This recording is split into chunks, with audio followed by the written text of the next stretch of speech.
जय हिंद। देखिए, फ्रांस और पाकिस्तान के रिश्ते एकदम बर्बादी के कगार पे आ गए हैं। एक साल पुराना मामला था जो ब्लास्फेमी यानी चार्ली हेब्डो के मैगजीन को लेकर हुआ था, जिसमें आग लगाने के काम किए थे तुर्की के ये तैयबुल अर्दोगान।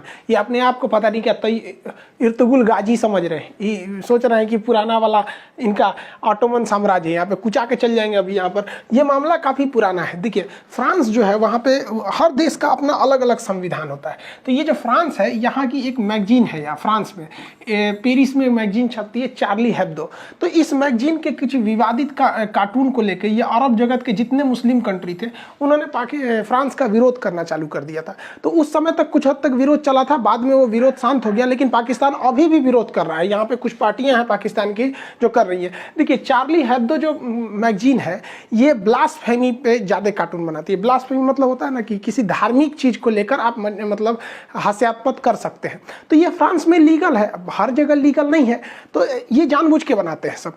इससे कि चार्ली हेब्दो की मैगजीन की बिक्री भी बढ़ गई। जैसे जैसे ये कार्टून बनाया ये बिक्री बढ़ते गई। किसी चीज़ से विवाद होता है तो उसका ऑटोमेटिक प्रचार होने लगता है। जैसे आप देखेंगे भारत में तांडव मूवी थी, तांडव मूवी को कौन जान रहा था, लेकिन ऐसा ना एक कोई सीन आया था इसमें जिसको बाद में कट कर दिया गया। अमेजॉन प्राइम में आया था तो सीन को कट कर दिया गया। उसके बाद से गवर्नमेंट ने कहा कि चलो भाई अब ठीक है। यहाँ पर बहुत सारे लोगों ने उसी वजह से तांडव देख लिया। इतना बवाल हुआ था कि हमको फुर्सत नहीं होता है कि मूवी देखे, लेकिन हम भी देख लिए तांडव। पूरी भारत की राजनीति का पोल खोल के रख दिया इस मूवी में। लेकिन एक सीन गड़बड़ था कि नहीं था, इस ससुरे सब जानबूझ के ऐसा कर देता है सर कि मेरी मूवी का क्या हो सके, प्रचार हो सके। वैसे ही चार्ली हेब्दो करता है। ब्लास्फेमी उसे कहते हैं, किसी धार्मिक रूप से वो मतलब आप हास्यास्पद कार्टून वगैरह बना सकते हैं। तो ये फ्रांस में लीगल है, तो पाकिस्तान वाला कह रहा है कि हम इसे इलीगल कहते हैं। अरे भैया, पाकिस्तान में बुर्का पहनना लीगल है तो फ्रांस में इलीगल है, तो तुम्हारे देश का कानून अपने देश का देखो ना। यहाँ पे पूरी दुनिया को काहे लिए लेके चल रहा है तुम। देखिए, अगर हकीकत में देखेंगे तो इन सब के पीछे तुर्की का हाथ था। तुर्की जो है अपने आप को मुस्लिम जगत का सुप्रीम पावर घोषित करना चाहता है। तो तुर्की के जहाज को लीबिया में फ्रांस के जहाज ने मारकर गिरा दिया। तुर्की का जहाज था, लीबिया के पास जा रहा था, तो फ्रांस के जहाजों ने मार के उसे एंटी एयरक्राफ्ट से मार के गिरा दिया। अब तुर्की पहले से भड़का हुआ था फ्रांस में, और पिछले साल 2020 में मौका मिल गया। उसने चार्ली हेब्दो के कार्टून के लिए पूरी तरह से इसने बवाल कर दिया। पूरे अरब जगत ने बहिष्कार करने लगा फ्रांस का। कुछ हद तक फ्रांस की अर्थव्यवस्था भी डगमगा गई थी शुरुआती दौर में, लेकिन फ्रांस को भी पता था कि ये लोग बरसाती मेढक है, भो भो भो करके शांत हो जाएंगे। लेकिन इन लोग का कोई दूर तक का प्लानिंग तो होता नहीं। अगर आप किसी भी मुस्लिम कंट्री से देख लिए या अरब जगत के किसी भी कंट्री से, उनसे पूछिएगा कि आगे आपका 10 साल आगे का फ्यूचर प्लान क्या है, उनको कुछ नहीं पता है। यही जो है ये बवाल करके रख दिया, इसमें फंस गया। इमरान खान के यहाँ पे पूरी दुनिया में बहिष्कार हुआ था, मुस्लिम कंट्री में पाकिस्तान ने भी बहिष्कार किया था। उसका उस समय हम वीडियो बनाए हुए थे। उस समय इतना भयानक ही लोगों ने बहिष्कार कर दिया था फ्रांस का कि फ्रांस के राष्ट्रपति प्रधानमंत्री के ऊपर जूता का ई करके पोस्टर निकाला था।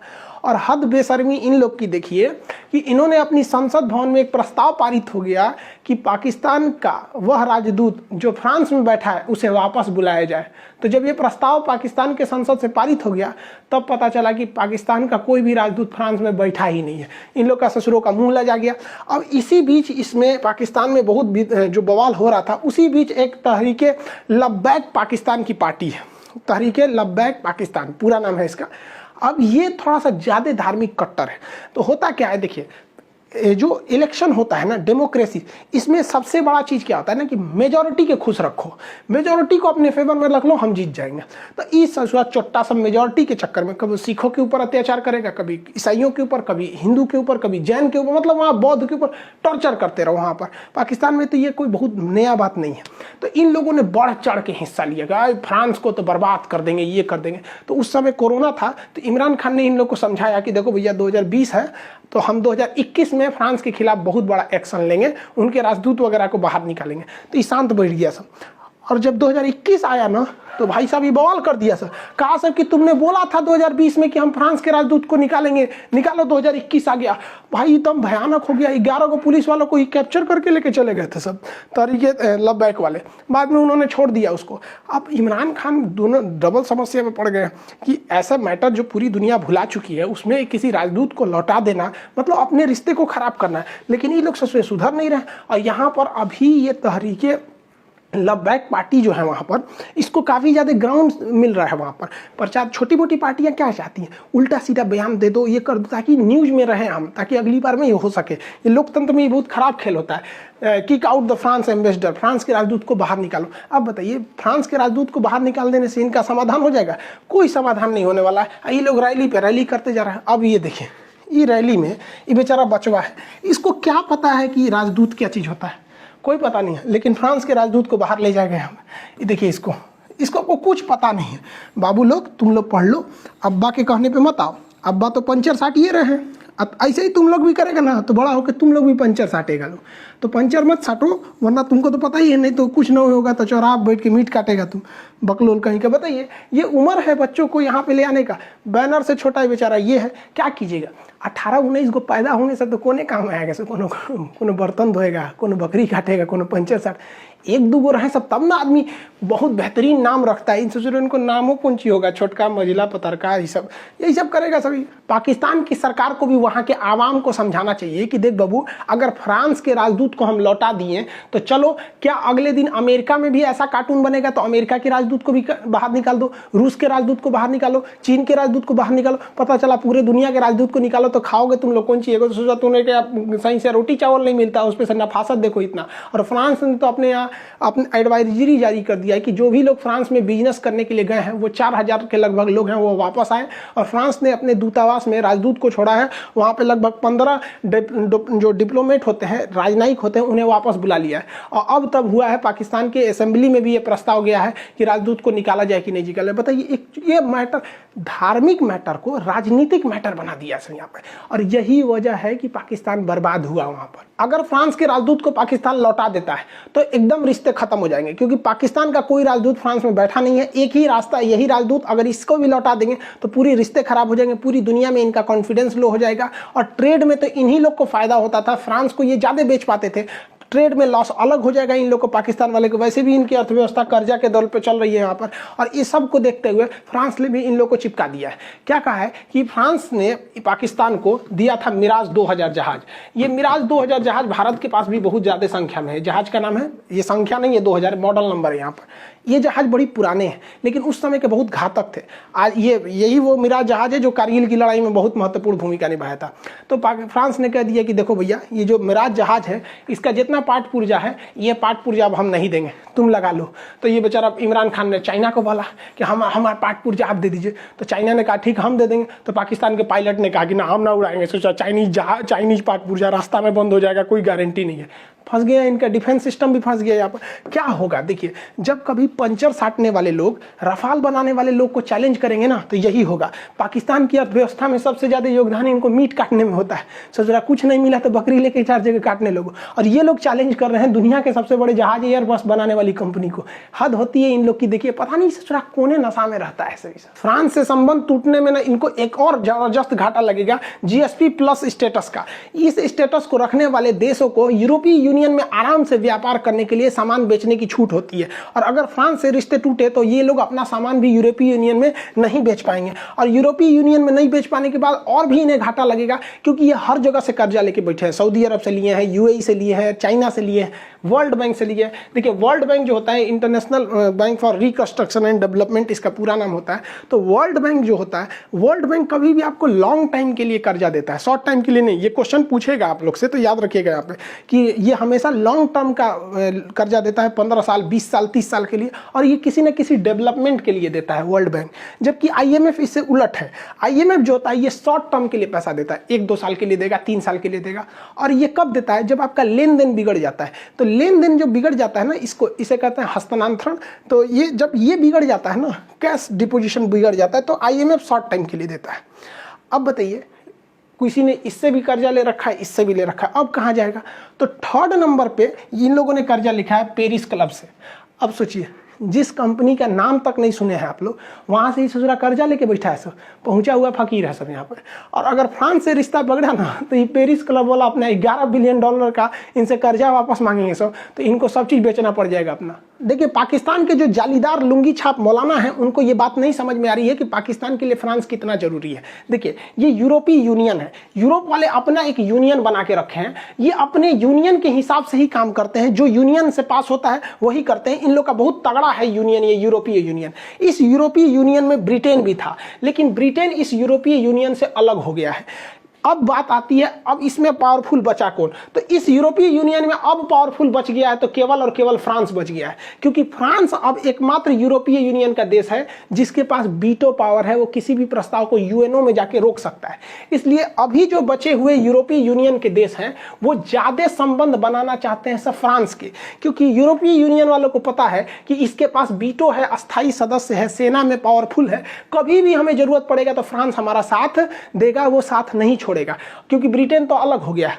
अब बताइए, इन पाकिस्तान वालों का यूरोपीय यूनियन में कर्जा ले रखा है इन्होंने, यहाँ पर ये व्यापार ज्यादा करते हैं और ऐंठे हुए हैं ससुरे फ्रांस से। फ्रांस का राजदूत ये लौटाएंगे तो ये यूरोपीय यूनियन पे दबाव बनाएगा कि इससे सामान मत लो, प्रतिबंध लगा दो। इस ससुरा खाए पिएगा सब कहाँ पे? और इसी का तो इंतजार कर रहा है चाइना। चाइना तो ससुरा इन लोग को ऐसा ना भिखारी बना देगा ना, 1 रुपया फ्री नहीं देता है, सब चीज़ कर्जा में देता है। तो जाके वहाँ से ले लो ना, चाइना में सामान बेच दिया आप, सीपी इसी सड़क बनाए, जीडीपी से ढेर पैसा उसी में लग गया। तो पाकिस्तान को समझ में नहीं आ रहा है भैया, यूरोपीय यूनियन में उनको टक्कर देना फ्रांस को बहुत ज़्यादा घातक हो जाएगा। और हमारे लिए तो अच्छा है भैया, तुम लड़ते रहो, हम लोग को क्या दिक्कत है। फ्रांस में तो हमारे वायुसेना प्रमुख फ्रांस के दौरे पर गए और अभी 6 और राफाल आ गया यहाँ पर, अभी और राफाल आने वाला है, सोचिए। और पाकिस्तान के लोग, आप इस गलतफहमी मत रहिए कि हमारा इसमें कोई मतलब हम लोग का इसमें कोई योगदान है। आपके यहाँ जो भी खरमंडल मचा है ये वहाँ के जालीदार लुंगी छाप मौलानाओं की वजह से हुआ है। हम लोग वसुधैव कुटुंबकम वाले हैं। हम ये नहीं कहते हैं कि फ्रांस का गला काट दो, इसका गला काट दो। हमारे लिए सबसे पहले हमारा देश होता है, देश के बाद हम समाज देखते हैं, इंसानियत देखते हैं, और बाद में हम धर्म देखते हैं। आप लोग की तरफ नहीं कि अपने धर्म लो बाकी सबको काट डालो, ये सब नहीं होता हम लोग के लिए। हम लोग मत सोचिएगा कि हम यहाँ पे, हम तो भारत सरकार से कहते हैं कि पाकिस्तान को टेंशन देना है ना तो जोधपुर के पास यहाँ फ्रांस को कुछ 6 महीना के लिए एगो वायुसेना का अड्डा दे दीजिए। इससे चुरा टेंशन से मर जाएगा सब पाकिस्तान वाले कि वहाँ से भगाए, तो इससे चुरा खोपड़िया पे ले आकर बैठा दिया हम लोग को। पाकिस्तान जो अपने धर्म को बहुत आगे बढ़ा रहा था ना, इन लोग को अपने धर्म लेके डूब जाएगा। वहाँ इन मौलानाओं का बोलबाला हो गया है। अब आपको इनकी हकीकत बताते ये कितने पढ़े लिखे होते हैं। 5 रुपया फीस देकर मदरसा में पढ़े हैं। अब आप खुद सोचिए, अगर आपका बेटा पान खाएगा तो आप अपने बेटा को क्या कहिएगा? शाबाश बेटा पान खाया है, थूको थूको, हम कटोरा लाते हैं थूको। आप 2 तमाचा मारिएगा, साला पान खा के क्यों आया है। लेकिन ये लोग, इन लोग को अगर घर बुलाइएगा ना तो सब मौलाना पान खा के आएगा। थूकने के लिए आओ अस्सलाम वालेकुम, थूकने के लिए जाइए तो चलम जी थूक के कहेगा कि हाँ हाँ अब क्या काम है। अरे यार, तुमको डिसिप्लिन नाम का चीज़ नहीं है। एक टीचर के पोस्ट पे हो ना, तो टीचर को क्या पान फूंक के जाना चाहिए, सिगरेट फूंक के जाएगा? नहीं, वहाँ इन लोग को नहीं समझ में आएगा। सब पान खाएगा, वहाँ पे क्या संस्कार सिखाएगा, यही होगा। और हर बात पे देखो, इन लोग को समझ में आता है कि दुनिया जो है ना फ्री फायर है, पबजी है, और ऊपर वाला अल्लाह बैठ के खेल रहा है, हम सब लोग ऐसे ही से मरा रहे हैं। कोनो बात पे कहेगा सब जो करता है अल्लाह की मर्जी से करता है। तो पाकिस्तान में जो बर्बादी हो रही है ना, अल्लाह की मर्जी से हुई है। 1971 में जो तुम्हारे 93,000 फौज हारी थी ना, अल्लाह की मर्जी से हारी थी। 2014 में मोदी जी जीते ना, अल्लाह की मर्जी से जीते। सर्जिकल स्ट्राइक पे ठोकाए, अल्लाह की मर्जी से।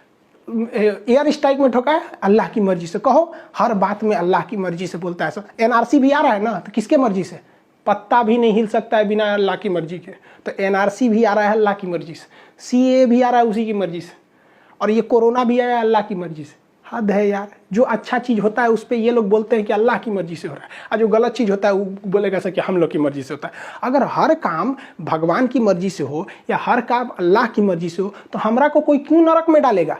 हम किसी को गोली मार देंगे, भगवान हमको नरक में डालेगा कि खान साहब तुम गोली मारे थे। हम कहेंगे हम क्या मारे थे? आप ही का तो मौलाना सिखाया था कि हर काम अल्लाह की मर्जी से होता है, आप जाइए नरक में, हमको क्या डाल रहे हैं आप? हर बात पे ये लोग को देश डुबा देगा सब। सब माथा इस कौन कहाँ करता है, सब समझ में नहीं आता यार। 5 रुपया फीस दे के पढ़िएगा तो यही होगा ना। शिक्षा सस्ती होनी चाहिए, लेकिन इतनी भी सस्ती कर दीजिएगा ना तो यही हाल हो जाएगा। देखो भाई पाकिस्तान वाले मौलाना साहब लोग, आप लोग को हम कैसे समझाएं। हमारे यहाँ हिंदुस्तान में भी यही होता है, जब इंसान असहाय हो जाता है ना तो खुद को तसल्ली देने के लिए कहता है कि सब तो किस्मत का खेल है, सब ऊपर वाला। देखो भाई ऊपर वाला भी क्या करता है ना, हम लोग को बुद्धि दे दिया, समझदारी दे दिया, इंसान को सबसे बुद्धि में श्रेष्ठ बनाया, उसके बाद कहा कि तुम अपने से डिसाइड करो ना कि क्या सही है और क्या गलत है। अब हर चीज़ ऊपर वाले को छोड़ देना कि जहाज भी वही लैंड करा रहा है, बाकी एयर इंडिया को ऊपर रखा है, इंडिगो को उड़ा रहा है, स्पाइस जेट को उड़ा रहा है, ये सब वो थोड़ी कर रहा है, ये तो सब आदमी ना कर रहे हैं सब। इसको हर चीज उस पर थोप देना ये गलत है। तब तो पता चला सुप्रीम कोर्ट में किसी का मुकदमा है, कहिए महाराज इसको क्या सजा सुना रहे हो, सब ऊपर वाले की मर्जी से हो रहा है। तो थोड़ा सा मॉडर्न लाइए, खुद में शिक्षा लाइए, ताकि साहब अच्छा लगे। मेरी बात आपको बुरी लग रही होगी, लेकिन हम बोल ही रहे हैं आपको बुरा लगने के लिए। अब सुधर जाइए तो हमको बोलने की क्या जरूरत है। अब बहुत सारे हिंदुस्तान के लोग को भी बुरा लगता है, तो भाई ऐसे लोग जो बुरा लगता है उनको हम क्या बोलेंगे, हम बोल देंगे तो आपको बुरा लग जाएगा फिर। तो ये आप लोग समझिए, शिक्षा बहुत ज़्यादा जरूरी है। शिक्षा से दूर रहेंगे तो यही हाल होगा, अपने भी डूबिएगा, देश को भी डुबाइएगा। इसलिए पढ़िए लिखिए, थोड़ा अपडेट कीजिए खुद को। खैर पाकिस्तान कुछ मूड बनाए या ना बनाए, फ्रांस ने तो पूरी तरह से पाकिस्तान को तलाक दे दिया है। तलाक तलाक तलाक। अब आप जाके यूरोप वालों से हलाला कराइए, अपना कोगो से हलाला कराते हैं, फिर अपने देश को बचाइएगा। आई होप आप समझ गए होंगे। थैंक गॉड या खुदा, आपका बहुत बहुत शुक्रिया है जो हमको हिंदुस्तान में पैदा करके भेजे, वरना इन जाहिलों की भीड़ में जाते मर जाते। आपको मिलेंगे नेक्स्ट क्लास में। जय